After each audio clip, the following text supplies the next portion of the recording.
Welcome to Azad Bioacademy. Today's lecture topic is vasoconstriction.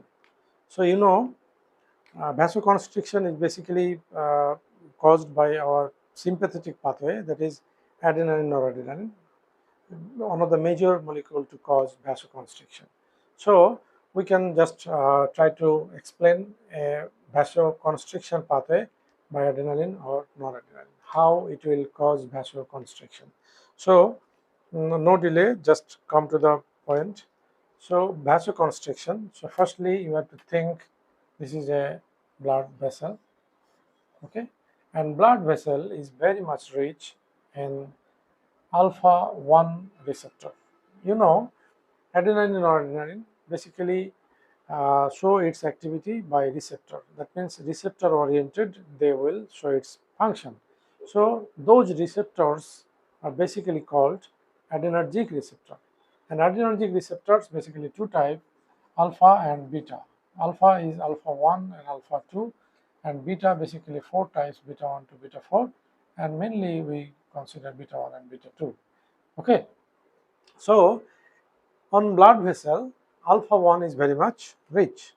Okay, so come to the uh, point, the main point, that is, suppose you can draw a membrane of the blood vessel, and here on receptor is there.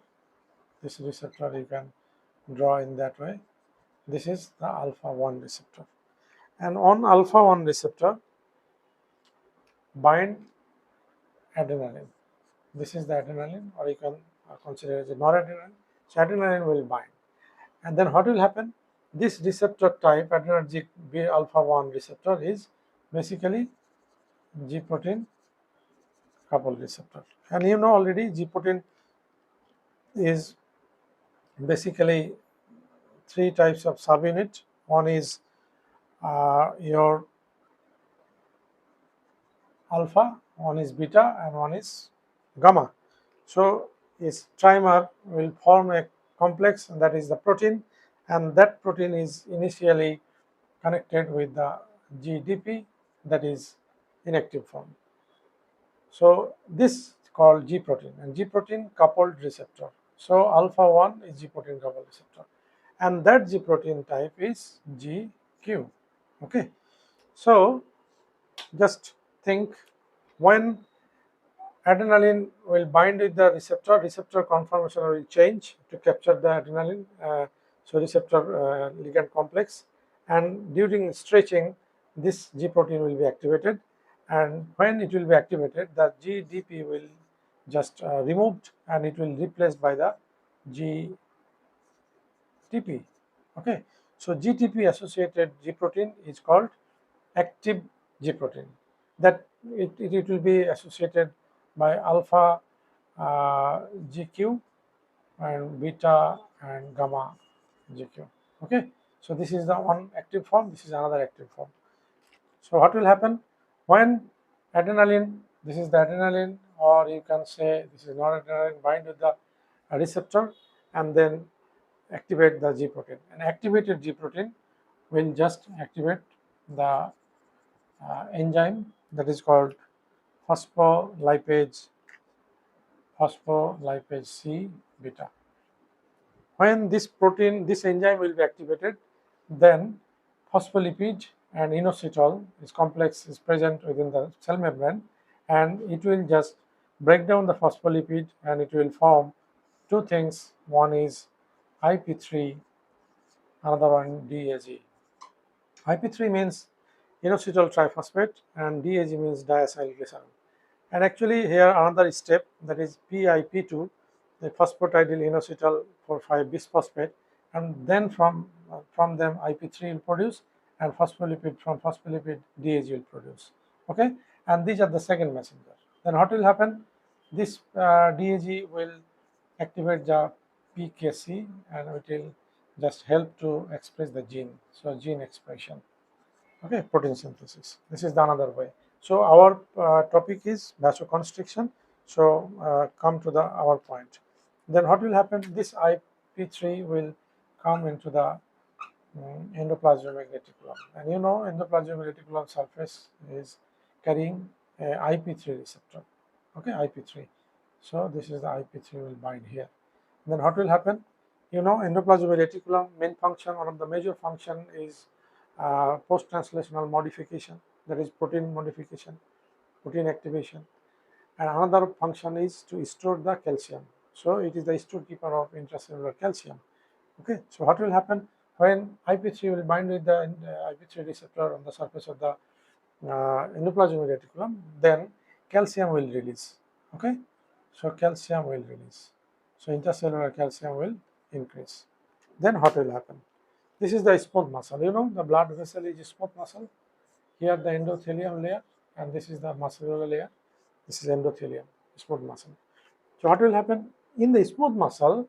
Calcium binding protein name is calmodulin.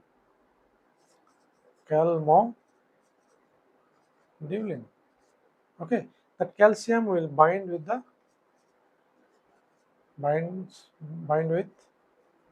calmodulin. Okay, then what will happen?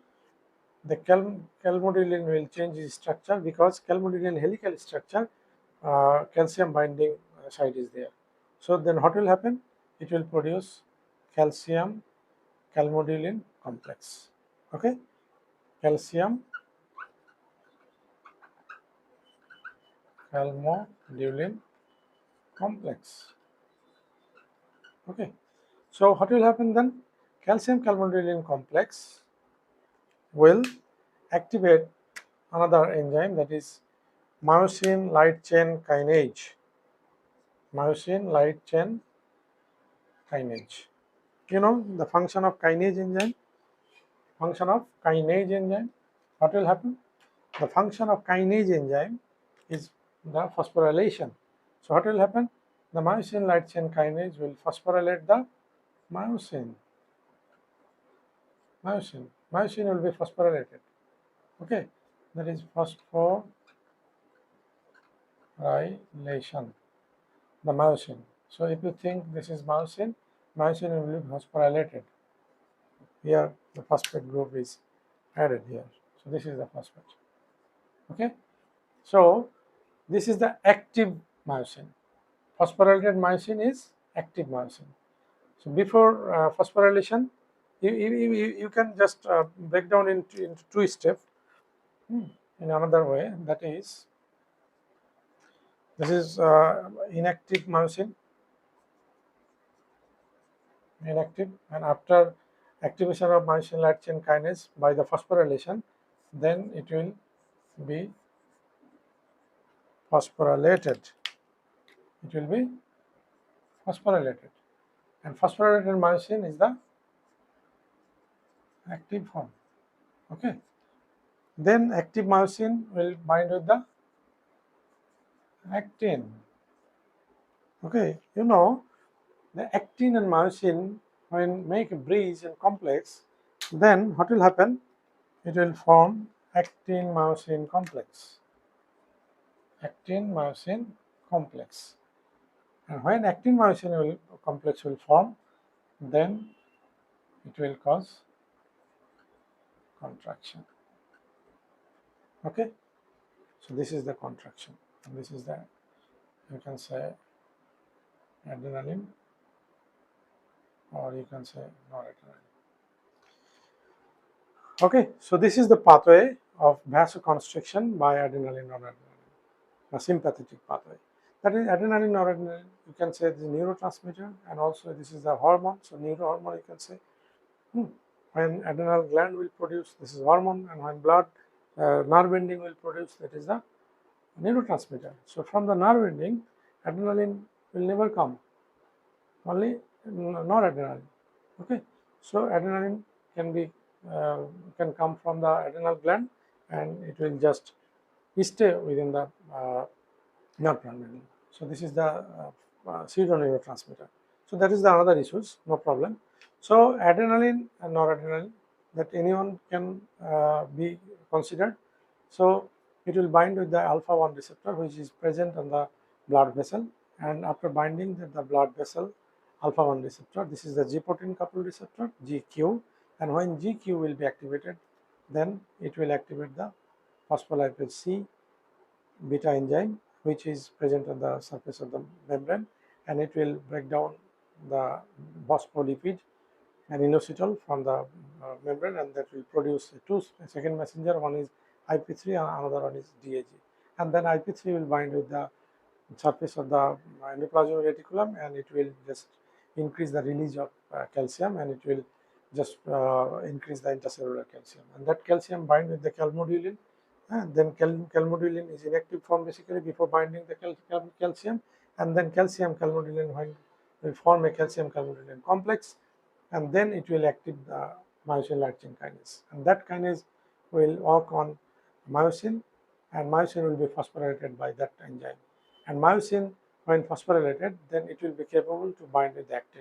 Other than phosphorylation, without phosphorylated myosin, free myosin be inactive and it will not be able to bind with the actin.